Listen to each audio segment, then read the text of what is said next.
उत्तर भारत के समान दक्षिण भारत में भी अनेक तमिल ग्रंथ प्राप्त होते हैं, जिनसे वहाँ शासन करने वाले विभिन्न राजवंशों के काल का इतिहास एवं संस्कृति का ज्ञान होता है। तमिल देश का प्रारंभिक इतिहास संगम साहित्य से ज्ञात होता है।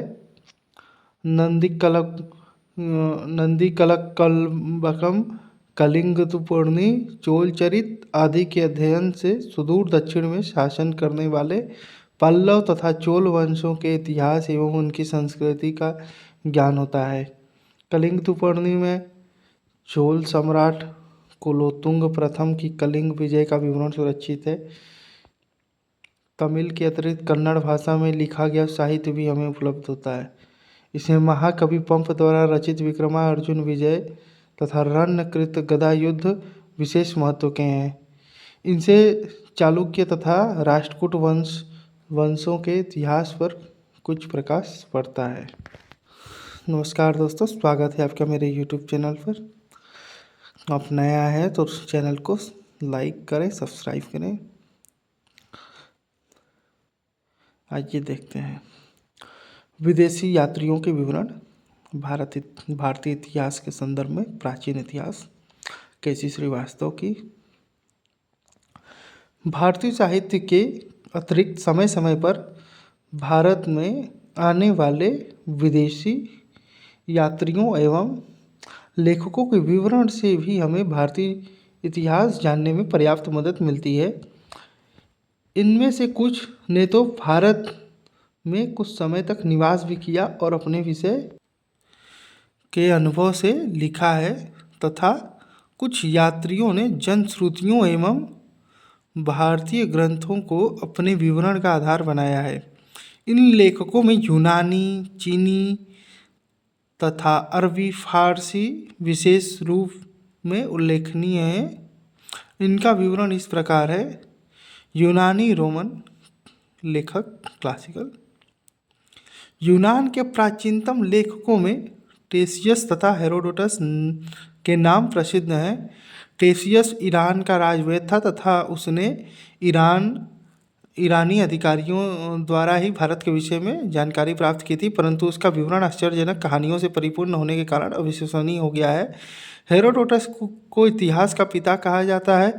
उसने अपनी पुस्तक हिस्टोरिका में 5वीं शताब्दी ईसा पूर्व के भारत फारस के संबंध का वर्णन किया है। उसका विवरण अधिकांशतः अनुश्रुतियों तथा अफवाहों पर आधारित है। सिकंदर के साथ आने वाले लेखकों में नियार्कस, आनेसिक्रिटस तथा अरिस्टोबुलस के विवरण अपेक्षाकृत अधिक प्रामाणिक एवं विश्वसनीय है। चूँकि इन लेखकों का उद्देश्य अपनी रचनाओं द्वारा अपने देशवासियों को भारतीयों के विषय में बताना था, तो इनका वृत्तांत यथार्थ है। सिकंदर के पश्चात के लेखकों में 3 राजदूतों मेगास्थनीस, डाइमेकस, डायनोसियस के नाम उल्लेखनीय हैं, जो यूनानी शासकों द्वारा पाटलिपुत्र के मौर्य दरबार में भेजे गए थे। इनमें भी मेगास्थनीस सर्वाधिक प्रसिद्ध है। वह सेल्यूकस निकेटर का राजदूत था तथा चंद्रगुप्त मौर्य के दरबार में आया था। उसने इंडिका नामक पुस्तक में मौर्य युगीन समाज एवं संस्कृति के विषय में लिखा है। यद्यपि यह पुस्तक अपने मूल रूप में उपलब्ध नहीं है, तथापि इसके कुछ अंश उद्धरण के रूप में एरियन, स्ट्रैबो, जस्टिन आदि लेखकों की कृतियों में प्राप्त होते हैं। इंडिका वस्तुतः यूनानियों द्वारा भारत के संबंध में प्राप्त ज्ञान राशि में सबसे अमूल्य रत्न है। डाइमेकस सीरियन नरेश अंत्योकस का राजदूत बिंदुसार के दरबार में तथा डायनोसियस मिस्र नरेश टॉलमी फिलाडेल्फस का राजदूत अशोक के दरबार में आया था। अन्य ग्रंथों में periplus of the Erythraean sea, Ptolemy का भूगोल, प्लिनी का नेचुरल हिस्ट्री आदि का भी उल्लेख किया जा सकता है। पेरिप्लस का लेखक 80 ईस्वी के लगभग हिंद महासागर की यात्रा पर आया था। उसने उसके बंदरगाहों तथा व्यापारिक वस्तुओं का विवरण दिया है। प्राचीन भारत के समुद्री व्यापार के ज्ञान के लिए उसका विवरण बड़ा उपयोगी है। दूसरी शताब्दी ईस्वी में टॉलमी ने भारत का भूगोल लिखा था। प्लिनी का ग्रंथ प्रथम शताब्दी ईस्वी का है। इससे भारतीय पशुओं, पेड़ पौधों, खनिज पदार्थों आदि का ज्ञान प्राप्त होता है। चीनी लेखक प्राचीन भारतीय इतिहास के पुनर्निर्माण में चीनी यात्रियों के विवरण भी विशेष उपयोगी रहे हैं। ये चीनी यात्री बौद्ध मत अनुयायी थे तथा भारत में बौद्ध तीर्थ स्थानों की यात्रा तथा बौद्ध के विषय में जानकारी प्राप्त करने के लिए आए थे। वे भारत का उल्लेख यिंतु नाम से करते हैं। इनमें 4 के नाम विशेष रूप से प्रसिद्ध हैं: फायान, सुंगयुन, वेनसांग तथा इत्सिंग। फायान गुप्त नरेश चंद्रगुप्त द्वितीय विक्रमादित्य के दरबार में आया था। उसने अपने विवरण में मध्य देश के समाज एवं संस्कृति का वर्णन किया है। वो मध्य देश की जनता को सुखी एवं समृद्ध बताता है। उसकी यात्रा विवरण फो क्यों की नाम से जाना जाता है। सुंग युन 518 ईस्वी में भारत में आया और उसने अपने 3 वर्ष की यात्रा में बौद्ध ग्रंथों की प्रतियां एकत्रित की। चीनी यात्रियों में सर्वाधिक महत्व वेनसांग अथवा युआन च्वांग का ही है। महाराज हर्षवर्धन के शासनकाल में यहाँ आया था। उसने 16 वर्षों तक यहाँ निवास कर विभिन्न स्थानों की यात्रा तथा नालंदा विश्वविद्यालय में 6 वर्षों तक रहकर शिक्षा प्राप्त की। उसका भ्रमण वृत्तांत सी यू की नाम से प्रसिद्ध है, जिसमें 138 देशों का विवरण मिलता है। इससे हर्षकालीन भारत के समाज, धर्म तथा राजनीति पर सुंदर प्रकाश पड़ता है। उसके मित्र हीली ने वेनसांग की जीवनी लिखी है, जो हर्षकालीन भारत की दशा के ज्ञान के लिए एक प्रमुख स्रोत है। भारतीय संस्कृति के इतिहास में वेनसांग ने महत्वपूर्ण योगदान दिया है। इत्सिंग 7वीं शताब्दी के अंत में भारत आया था। उसने अपने विवरण में नालंदा विश्वविद्यालय, विक्रमशिला विश्वविद्यालय तथा अपने समय के भारत की दशा का वर्णन किया है, परंतु वे वेनसांग के समान उपयोगी नहीं है।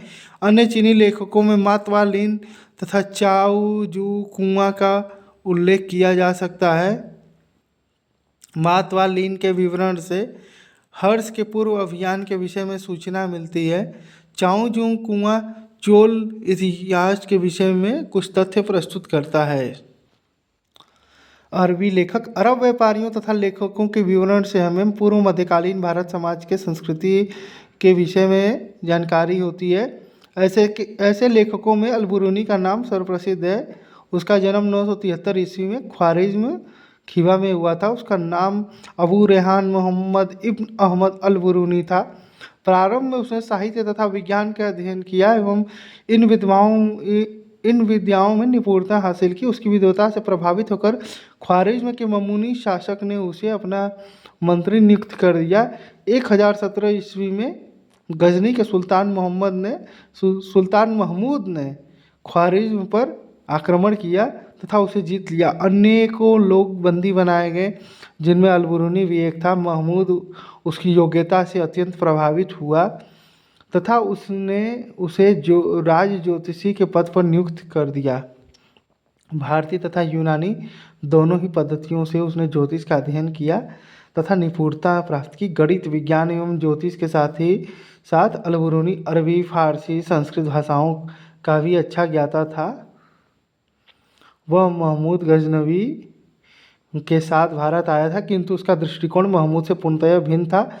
वह भारतीयों का निंदक न होकर उनकी बौद्धिक सफलताओं का महान प्रशंसक था और भारतीय संस्कृति के अध्ययन में उसकी गहरी दिलचस्पी थी तथा गीता से वह विशेष रूप से प्रभावित हुआ। भारतीयों के दर्शन, ज्योतिष एवं विज्ञान संबंधी ज्ञान की वह प्रशंसा करता है। अल-बुरूनी सत्य का हिमायती तथा अपने विचारों का पक्का था। उसने भारतीयों से जो कुछ सुना उसी के आधार पर सभ्यता का विवरण प्रस्तुत कर दिया। वह अपनी पुस्तक तहकीक-ए-हिंद, भारत की खोज में उसने यहाँ के निवासियों की दशा का वर्णन किया है। इसे राजपूत कालीन समाज, धर्म, रीति रिवाज, राजनीति आदि पर सुंदर प्रकाश पड़ता है। ज्ञात होता है कि उसके समय में ब्राह्मण धर्म का बोलबाला था तथा बौद्ध धर्म का अस्तित्व समाप्त हो गया था। उस अपने विवरण में बौद्ध धर्म का बहुत कम उल्लेख करता है। हिंदू समाज में प्रचलित वर्ण व्यवस्था का उल्लेख भी वह करता है तथा वह बताता है कि ब्राह्मणों को समाज में सबसे अधिक प्रतिष्ठित स्थान प्राप्त था। पेशावर स्थित कनिष्क विहार का भी वह विवरण देता है। अलबरूनी का विवरण चीनी यात्रियों के विवरण की भांति उपयोगी नहीं है, क्योंकि उसे भारत में भ्रमण करने का बहुत कम अवसर प्राप्त हुआ। उसके समय में बनारस तथा कश्मीर शिक्षा के प्रमुख केंद्र थे, किंतु वह इन स्थानों पर नहीं जा सका। अलबरूनी के अतिरिक्त अल बिलादुरी, सुलेमान अल मसऊदी, हसन निजाम, फरिश्ता निजामुद्दीन आदि मुसलमान लेखक भी हैं, जिनकी कृतियों से भारतीय इतिहास विषयक महत्वपूर्ण जानकारी मिलती है। इब्न खुर्दरदब के ग्रंथ किल्बुल मसालिक वल ममालिक में भारतीय समाज तथा व्यापारिक मार्गों का विवरण दिया गया है। अबू जैद ने भारत में सामाजिक एवं सांस्कृतिक जीवन का वर्णन किया है। अल मसूदी के ग्रंथ मुरुजूज मजहब में भारतीय समाज का चित्रण है। मीर मुहम्मद मसूम के तारीख हिंद अथवा तारीख ए मसूमी से सिंध देश का इतिहास अरब आक्रमण के समय का ज्ञात होता है। यह अरब आक्रमण के कारणों तथा मोहम्मद बिन कासिम की सफलताओं पर भी प्रकाश डालता है।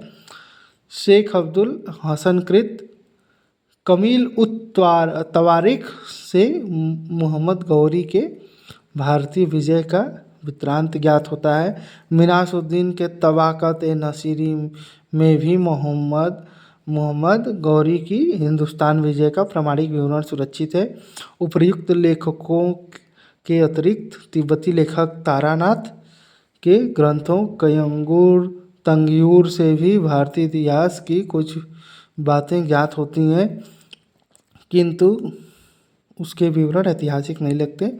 वेनिस का प्रसिद्ध यात्री मार्को पोलो 13वीं सदी के अंत में पांड्य देश की यात्रा पर आया था। उसका वृत्तांत पांड्य इतिहास के अध्ययन के लिए उपयोगी है।